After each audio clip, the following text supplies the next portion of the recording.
Welcome to the podcast, Speaking to Influence, Communication Secrets of the C-Suite. I'm Dr. Laura Sokola, your host, founder of Vocal Impact Productions and author of Speaking to Influence, Mastering Your Leadership Voice. My guest today is Chief John LaBarbera. He is an executive board member with the Tunnel to Towers Foundation, where he served for 13 years as a member with the Siller family and Sal Casano, the former commissioner of the New York Fire Department. He's also served in the Marine Corps for 2.5 years, followed by 39 years of service with New York's Fire Department, one of New York's finest in the country. John, Chief LaBarbera, welcome to the show. Thanks for having me, Dr. Laura. Really appreciate it. It is my honor, honestly, to thank you for your military service, for your service as a first responder, and now, of course, for your service with the Tunnel to Towers Foundation. We're going to have you share a little bit of that with us in a moment. But first, we just shared a whole lot of heavy stats there. Wow, like 40 years in all sorts of really intense situations. Tell us a fun fact about you. The fun fact about me is that I enjoy my off time with my 6 grandchildren. And how old are they? They range from 9 to 8 to 5 to 3 to 2 to 1. And, my daughter lives in Colorado Springs, and we live in New Jersey. And between both families and both spots, that takes a lot of our time, and it's something that's very, very enjoyable to me. And what did they call you? Papa and Poppy. I love it. And that's what my wife calls me. No, I won't ask that, but it's almost curious to know what kind of nicknames children have for their grandparents. Yeah, they do, and they are different, and it's just wonderful to having 6, 1 girl and 5 boys. So it's wonderful. And is the girl the baby? Is she the oldest or somewhere in the middle? The girl is she's the second oldest. She's 9, and she is blonde hair, blue eyes. She doesn't look any type of Italian, but she's so beautiful. I bet she's gorgeous. Absolutely. And a heart of gold on top of it. So first, I want everybody to understand, I'm going to reverse that. Give us your elevator pitch. Tell us about the Tunnel to Towers Foundation. What is it? Sure. Being just in a Marriott hotel, somebody sees my hat and what do you guys do? I said, what we do as a foundation, we're a 9/11 foundation that pays off the mortgages of veterans that were killed in the line of duty. We pay off mortgages of first responders killed in the line of duty, police officers, firefighters, and EMTs. And we build smart homes for catastrophically injured service members. And this year, 3 months ago, we opened up a village in Land O'Lakes, Florida, where we're building 96 homes to put our smart home recipients, our veterans, and our first responders so they can live and grow in the community. That's amazing. So really taking care of the families, first and foremost, of those left behind who were killed in the line of duty, whether as first responders or in the military. And now it sounds like also working with the veterans who were, as you say, catastrophically injured. So loss of arms or loss of... That's right. Burn injuries, amputations, paralysis, and smart homes tailored to each of individual's needs. A burn victim has... tell us, what is a smart home? What does that mean, a smart home? That's a great question. A smart home is a home where it's tailored to a veteran in a wheelchair. Even a home does not have the aisle space that a veteran in a wheelchair. A veteran that has 3 amputations is in a wheelchair. He needs wide aisles. He needs a special bathroom. He needs a special shower. He needs a special commode. He needs a cabinet that you touch and the inside comes down where he can get a cup of coffee, and a stove that comes up and down so they can live their lives just like you and I. Wow. A smart home. I can only imagine. I mean, I'm short enough as it is without a wheelchair, but in a wheelchair, having to get around and just having the access. Yeah. You can't, let alone an apartment, but even in a home. And we build every home tailored to each individual's needs. What a beautiful service. What an incredibly beautiful service. And I think Thank you. Of course. I mean, gosh, considering what these people, men and women, have sacrificed for the rest of us. Look, there's one thing I am extremely conscious of, which is that I only get to do what I do every day with the ease that I do it because you and those first responders and military service people are out there doing what they do to allow us the freedom and the safety to do that. So please pass along to all of your people. Thanks from all of us and our listeners as well. There's no better feeling than to make a difference in someone's lives. I encourage each and every one of you out there to lend a hand. And hopefully we're doing that through this podcast, and we're going to add to the lives of the listeners some insights and touch some hearts, touch some lives, and also by maybe inspiring some people to check out the Tunnel to Towers Foundation's website. Why don't we throw that up? Usually I give people at the end a chance to listen, but we're going to put it right at the beginning. What's the website for Tunnel to Towers? Sure. T2T.org. T2T.org. Very simple. Very simple. I love it. That's one even I can remember. T2T.org. They made it for me. Sounds like for me too. And this is the 9/11. You mentioned this is an organization that was born out of 9/11, and that is a topic that is very personal to me as well. A lot of people don't know. Normally I wear something a little bit more formal for the interviews. Those of you who are listening aren't looking at us visually, but I've got my 20th anniversary of 9/11 shirt on. My cousin Matthew Horning was killed in the towers, as was a friend of mine from high school, Chris Ingracias. I've got my 9/11 Never Forget shirt. And it is something that is obviously very personal for my family as well, knowing how many of your people died trying to save my family and friends. So 2,977 lives were lost that day across the country. It's amazing. Amazing. So now this is an odd question to segue into, given what we've just started talking about. But John, why do you do this? What's your favorite part of your job? I do it very simply as a volunteer. It makes me feel great. There's no better feeling than to give back. That's a great question. What's the best part of my job? I get to travel the country and telling the folks what Tunnel to Towers is doing, where their money's going, and where it's going to. I deal with sponsors from General Motors to Home Depot, and I deal with individual folks who make small contributions, large contributions, and I get in front of folks and I talk about what we do as a foundation. And I just love getting out there across this great country, meeting people and telling them what Tunnel to Towers is doing. Yes, spreading the word, spreading the word. That's right. And in doing this work, in this ministry, as I'm going to take the liberty of calling it, what's one of the big issues of the day, and how do you have to adjust your approach when you're talking to different key stakeholder groups about it? Another good question. One of those key issues that we just brought out about 3-4 months ago was attacking and eradicating veterans' homelessness.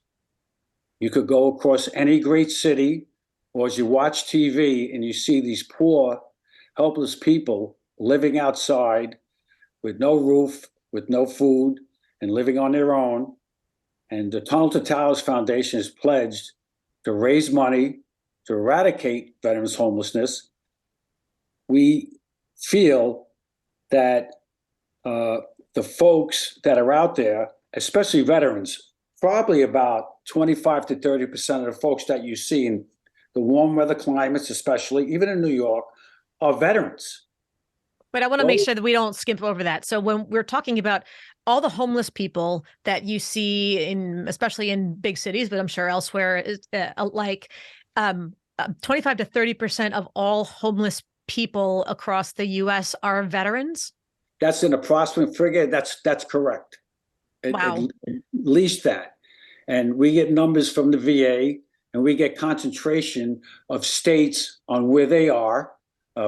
Warm weather climates, Phoenix, Arizona, Houston, California, sure, Florida. And we go in and we're in a process of raising money, and we go in and we buy old hotels, we fix them up, and we give them a decent house and home to live in. But what's most important, Dr. Laura, is the social service that we give them. Yes. Mental health, alcoholism, all the other things that they need to get back into society and be productive in life. And if they can't make it back out into society, they could stay in one of these homes and live as long as they want to. So if they've been identified and they're invited to live in one of these refurbished hotels that is now, I believe you used the word dormitory of sorts, that sort of communal living, they not only would receive the housing opportunity, but they would also get the social services along with it. Which is critical. That is as critical as the homes, as the rooms we're providing them. Sure. These are going to be brand new facilities that our first ones are going to come online very shortly in Phoenix, Arizona. I was out there a few times, and there's a bunch of veterans living out there, and they're in a facility that is not the best, but they are housed. But they're going to be moving into a brand new facility. It's up to each and every one of us to do something about this. Yes. These are the folks that keep us free 24/7, just like firefighters and police officers. And Frank Silla and Mary Silla made a commitment that we are going to attack this, and we're going to get rid of it, and we're going to put these folks in a place where they can live in dignity and respect. Yes, which is at the very least what they, and everyone for that matter, deserves, especially those who, as you mentioned, all homeless. That's right. Not just yes. the veterans. All homeless has to be taken care of. If you had to put your finger on what is the most common misconception that people have, either about veterans or, let's leave it at that, about veterans or affairs in one way, shape, or form. What's the biggest misconception you frequently hear? As a veteran myself, I was not in combat. I just missed Vietnam, but they think they're taken care of at the VA. And I'm not disparaging the VA, but we have a difference of opinion on that, especially with the homelessness and some of the care that they get. We feel that it could be better. I know there's a lot of great folks in the VA, but people think that they are being taken care of, and a lot of them are. And then what happens with this population? The catastrophically injured service members, triple amputees, quadruple amputees, soldiers that are blind, burnt. They need special housing. And what about the folks who, the life insurance is not great. I think it's maybe a couple of $100,000. What does Jeannie Taylor with 7 kids do with $200,000? Yeah. Not much, if it's that much. And it just got raised a couple of years ago. So we have a different philosophy at the Tunnel Towers Foundation, that we're going to do it on our own with the help of the American public. But the misconception is they're good, they're getting taken care of at the VA, and with the homelessness, they don't want help, and they're out there. And that's just totally not true. They want help, and it's up to us to give it to them. Of course. And it sounds like you're doing an amazing job of spearheading that. Who do you think is the toughest audience that you personally ever had to get through to on one of these messages? Some of the speaking engagements that I do, some of the folks that are skeptical, like I just went over, that they think everything is taken care of at the VA, which it's not. And when I go around the country and I make speeches, there are times when the audiences there's a challenge for whatever reason, and I might not have the full attention. And there are times when I left the podium and walked right over to a table just to ask them to give me a couple of minutes so I could tell them about our foundation and the wonderful work that we're doing, and that we need their help. And how do they respond? So if you're, let me get this straight. I'm imagining you're in some sort of I don't know if it's a ballroom at a hotel or something, you're at a convention or you're speaking to a group, and there's a particular table that's just thinking, okay, you're the background music, that you're just sort of there as filler and they're just yapping away and chatting with each other and not really paying attention. You've actually come down off the stage and like walked right over to their table and stood right in front of them and said, could I have a couple of your minutes, please, to share with you about this foundation? Is that correct? Yes, it's Dr. Laura, it's I give you super credit for having the directness. It's as simple as the sound system. That is not professional, and they can't hear you. Okay. Of the conversation. And then it could be too late in the night when, folks are having a good time, having a couple of drinks. So I've done that on a few occasions, left the podium and walked out, and they were very, very respectful. And I was able to have them quiet down. And I told them, it's just going to be a couple of minutes to tell you what I need to tell you, but I think you're going to want to hear it. So that's some of the things, some of the challenges you might have on certain occasions, but most times the folks are wonderful. I want to acknowledge what I just heard in case anybody else out there was didn't catch it as it sort of went past. But even when faced with some sort of conflict, some sort of uncomfortable scenario there, you've got a group of people in an audience who are chatting. Somebody could take it really personally, walk down off the stage, walk up to them and say, hey, you guys, you're being disrespectful. You need to listen to me. Who do you think you are? All that kind of stuff. And rather than confront them with a challenge of sorts that you requested their attention for a few minutes and you framed it as being in service of them. I really think you're going to want to hear this, and that they've turned around at that point and acknowledged and then given you the response you wanted, which was their semi-silent, mostly attentive behavior at that point. Did I hear that correctly? Yeah, listen, it's crucial. Don't be confrontational. No matter whether it's a sound or you come on late at night at an event, don't be confrontational.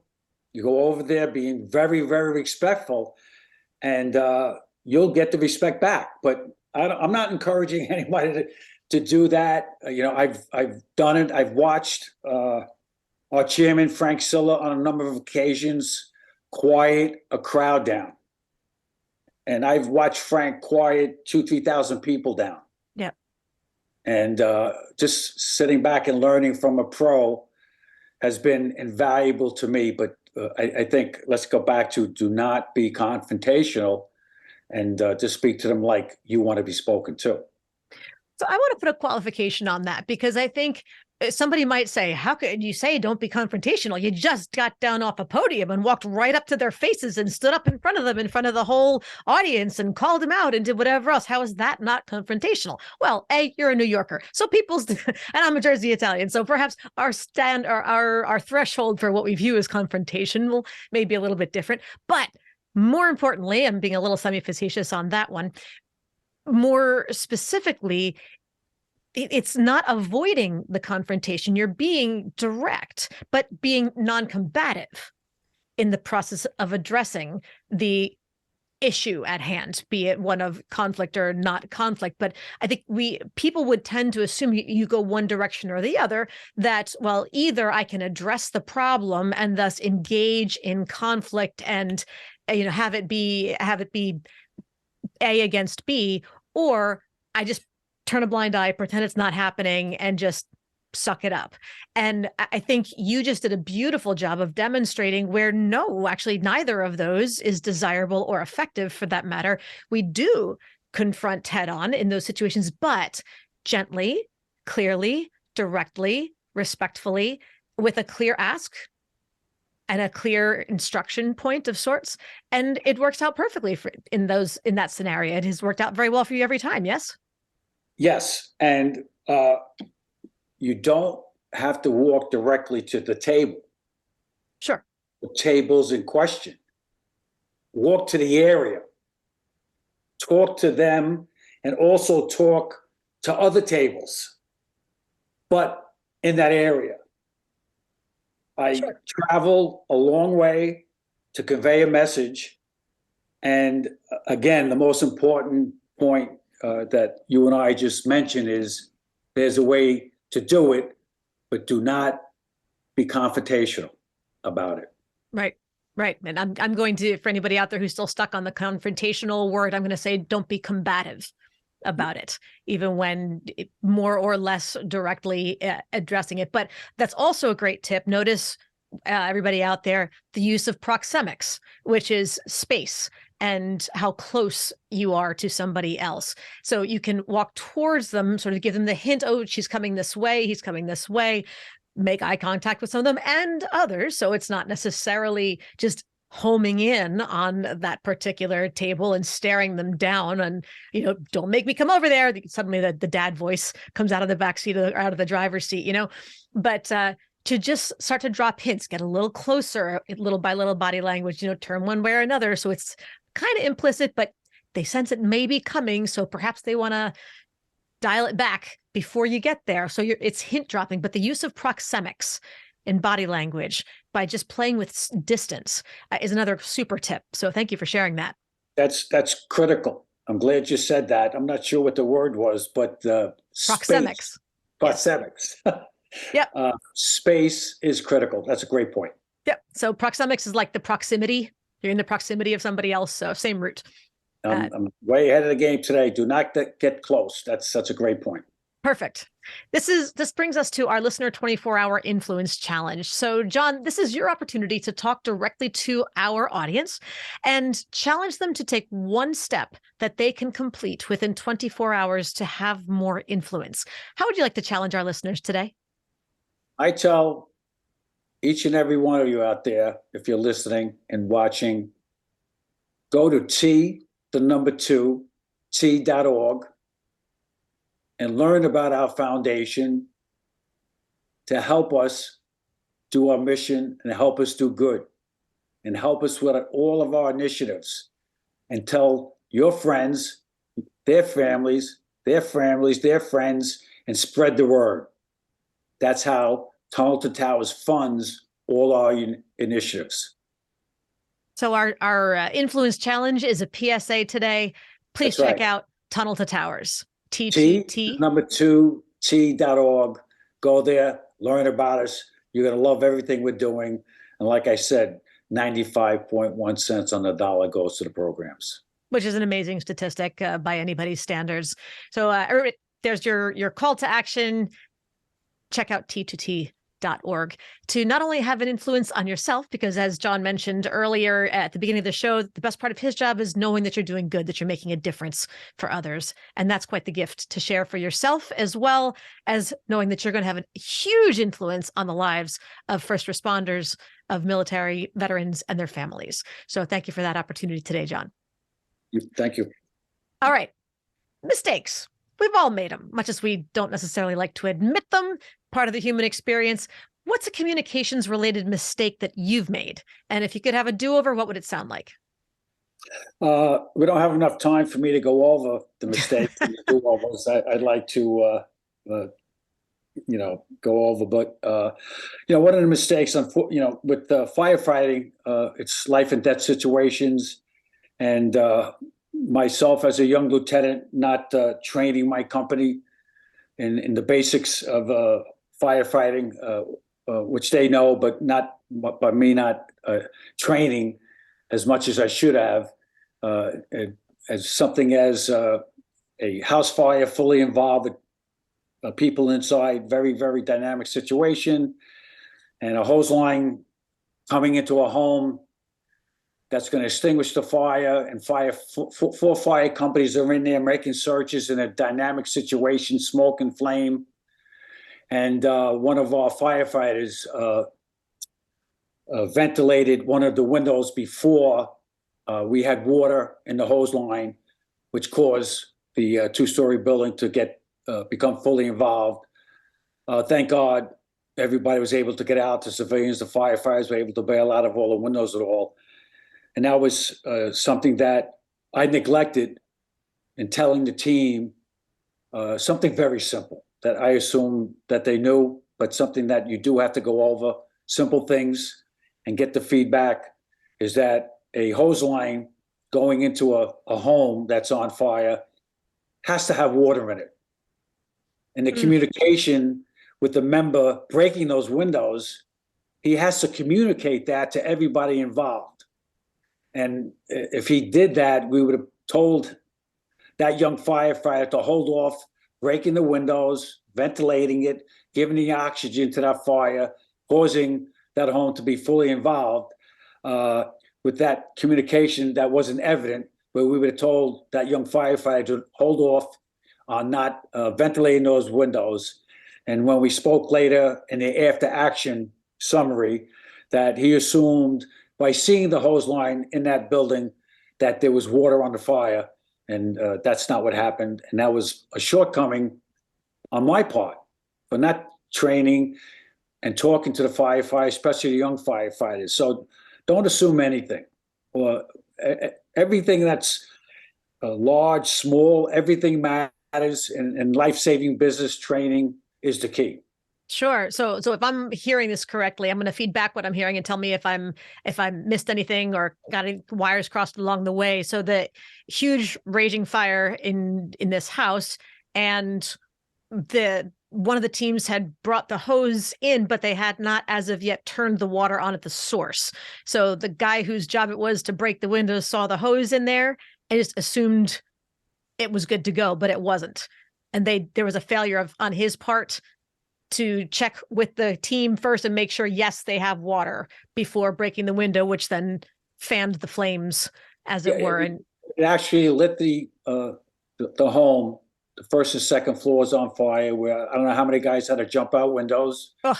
Very dynamic. I was in a precarious situation myself, but that's something in leadership that I have to take responsibility for, that I have to train the men, that I have to make sure he asks before he ventilates that window. Sure. And not to assume anything. And how about if I said, hold off on venting? So in a leadership role, that's something that's incumbent upon you to make sure that your firefighters are aware of, and it's continual, and communication is the key with not just firefighting, but everything that we do. Of course. Hey, no one here is going to argue with you about communication being the most important part. If you are, you're on the wrong show, that's for sure. But the analogy that's coming to mind is where pilots, no matter how many years they've been flying and what kind of jets, before taking off, they've got the checklist that they have to go through item by item and physically check off just to make sure no stone is unturned and that all safety procedures have been followed. And sounds like there was a couple of layers worth of missed communication steps on that from the training perspective, to have the participants, that this young guy in particular, but everybody for that matter, go through that mental checklist. And then, of course, he didn't think to go through the checklist on his own either and confirm some of those key pieces were already in place. Yeah, if I might add, Please. The after action, not just with FDNY or any fire department, even police, what they do, is critical to knowing where were you, what were you doing, and get the feedback. This is after the incident. Okay. So a debrief of some sort? That's right. What did you do? You do. Why'd you do it? Where were you? And it's just, again, it's not just FDNY, it's the police, it's, EMS, EMTs. And, I think corporate America does the same thing. I mean, we made this deal, and I mean, afterwards, what would we do afterwards? Sure. After action is critical. Absolutely. Look, follow up one way or another, whether they call it a debrief or a postmortem or something. There's lots of ways to look at it, but you have to look back. Look at even professional sports, right? So you got to go back and watch the game tape or game footage to see what happened and where can you learn, where can you tighten it up for the next time around. So it sounds like that's a pretty universally appreciated practice. That's right. Now, what about accountability? What's an approach that you've used to address an accountability issue with somebody on your team? And how did it go? It ranges from taking somebody, an officer, generally an officer as a chief officer, you deal with the officers, into an office by themselves, or some situations where you come upon the scene and you see something, and unfortunately, you have to dress down the officer and everybody else that's involved. For an example, to clarify a term there, so dress down meaning? To tell them that they are not doing their job properly. Got it. So this is not dress down to anybody out there who's confused. It's not undress. It's right. It's a verbal reprimand of sorts or a verbal correction. Let's just make sure there's no. Okay. Let's clear that up. Let's clear that up. That's right. That's so a verbal dress down. Address. Yes. To address, you'd rather do it where somebody's alone, but there are occasions, for an example, when let's say, and it's happened, a fire company is out on fire inspection and they're not properly dressed. And I come upon the scene and they're out in the public representing the New York City Fire Department, and they don't look good. What does look good mean? I mean, do they need to be in uniform? They need to be in a suit? They need uniform. To be... Well, they're doing inspection of a home or a business, not a home. Okay. We don't inspect private homes, but businesses, commercial businesses. But they're there, and they have to also respond to alarms. So they're not in dress uniforms. They're in what we call a work duty uniform, where they could go, put on their gear and respond to an alarm because they're in service. They're ready to go. The equivalent of the first responder version of a business casual outfit. I have a collared shirt on. They're in t-shirts. They're allowed to wear shorts. The shorts didn't look well at all. Sure. The t-shirts had FDNY on them. That didn't look well at all. And I told them all, you're not representing the greatest fire department in the world in the manner that you should be. So let's go back to the firehouse and go get change, and let's go back out and do an inspection and look, and you'll feel better about yourself. And the problem with that is that I had at that point, the officer was smirking. He was the one he was, let's say, the sickness, the cancer that was in that unit, and that unit's discipline was not where it should be. And then you have to take immediate action to do something about it, to remove the sickness from the unit and replace that officer with an officer that is on the ball, that knows what we expect, and it affects the whole unit. And so you removed this person from duty for a while? Not from duty, to another borough, to another unit, until he got his act together. And when he came back, he apologized for what he did, which I fully accepted, and he became a much better lieutenant, and then eventually a captain. Nice. So a little opportunity for a second chance. Teaching moment, correct. Nice. And great modeling for others as well. For both of you, really. So finally then, if somebody in your organization with the foundation wanted to move up into a senior leadership role, aside from technical expertise, what's one skill they'd have to demonstrate and why? There's a couple of them we feel. Being a team player and a people person. Okay. With an infectious attitude that they could move their team. That's critical.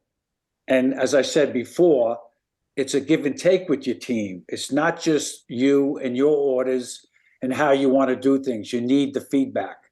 And we watch that with these folks in our organization. And you could tell within a couple of days somebody's personality. Yes. And you can tell that they have leadership capabilities. And I think the most important thing that we look at, which isn't too difficult, is that they're a lot smarter than we are. Yeah, exactly. Leaders know to hire people who are smarter than they are. I certainly hire people who are smarter than I am for all the stuff that I've got people hired for, because heaven knows you don't want me doing the accounting. And that's critical. That's team player. You got to be a team player. Yes. You got to be respectful. You got to listen to what people have in mind. And that's very easy to say. I think it was Steve Jobs who said, we hire smart people to tell us what to do. There you go. We don't hire smart people and tell them what to do. That's right. One of the best. That's right. Yes. Well, with that, John, is there anything else that you'd like everyone to know about the Tunnel to Towers Foundation in the last minute? Sure, thanks. That's another great question. Ending this conversation, and on behalf of the Silla Foundation and the family and all our staff and volunteers and board members, thank you for having us. We just initiated our 9/11 Institute, where we're coming out with curriculum, home-based curriculum for home-based teachers to teach their families, public schools, private schools, to teach them what happened on that fateful day and just on that day and beyond, from 9/11 forward, to teach them what happened and the heroics that happened on that fateful day, not just in New York City, but in Shanksville and at the Pentagon, all those heroic people, those 2,977 lives that were lost. And it's getting lost in the system, and it's not getting taught. And we also have to remember that a lot of folks forget is that firefighters, police officers, and EMTs are dying from 9/11 cancer. And then probably in 6 months' time, we'll surpass to 343 firefighters that were killed that day. That's amazing. The Institute, teaching our children to never forget that day and beyond. Never forget. Never forget. Yes, that is the motto. Forget. People do have short memories, and we feel as a foundation that it should be taught in school. And we hired 3 wonderful professional writers that write the curriculum, and it's supported by 9/11 firefighters that go out and families who lost loved ones that go out and talk about that fateful day and beyond. Yes, beautiful. Beautiful. We certainly support that mission. With all of that, I really want to thank you, John, for joining us today, sharing with us all about the Tunnel to Towers Foundation. How can people learn more about you and the foundation? Sure. Thank you, Dr. Laura. Again, go to T.org, and you see all these wonderful programs that we have, and learn all about them and all the folks that we're helping. And let us all do good together and join us in our mission. Thank you. Beautiful, beautiful. Thank you once again for sharing your services and allowing us all to do with safety and freedom all the things that we do on a daily basis. I'll pass that along. Thank you very much. It's an honor. And to everybody else out there, thank you for listening and tuning in. As always, be sure to subscribe if you so that you never miss an episode. And don't forget to give us a 5-star rating on Apple Podcasts, or your platform of choice, so we can help even more people to increase their confidence, presence, and influence. And of course, if you want to download my free guide to equipment recommendations for virtual influence, including my picks for microphones, lights, and more, go to speakingtoinfluence.com. I'm Dr. Laura Sokola, and you're listening to Speaking to Influence, Communication Secrets of the C-Suite. Hi, everyone. This is Dr. Laura Sokola, and I want to sincerely thank you for listening to the Speaking to Influence podcast. If you love listening to these episodes as much as I love bringing them to you, be sure to subscribe so you never miss an episode. And please go to iTunes right now to rate and review our podcast in order to help us expand our reach so even more people can master the 3 C's to command the room, connect with the audience, and close the deal.